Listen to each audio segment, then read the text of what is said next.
তো এবারে সরস্বতী পুজোর পঞ্চমীটা যেহেতু বেলাতেই পড়েছে, তাই খুব সকালবেলা ঘুম থেকে উঠে পুজোর প্রস্তুতি করার প্রয়োজন হয়নি।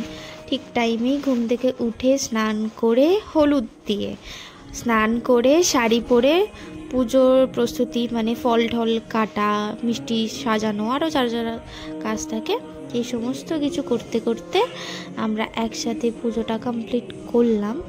এবং এটা ছিল ক্লাবের পুজো, আমাদের পাড়ার ক্লাব।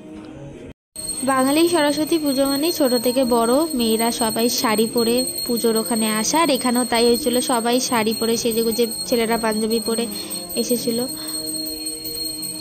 এবার সরস্বতী পুজো আমাদের দুদিন পড়েছে, রবিবার আর সোমবার।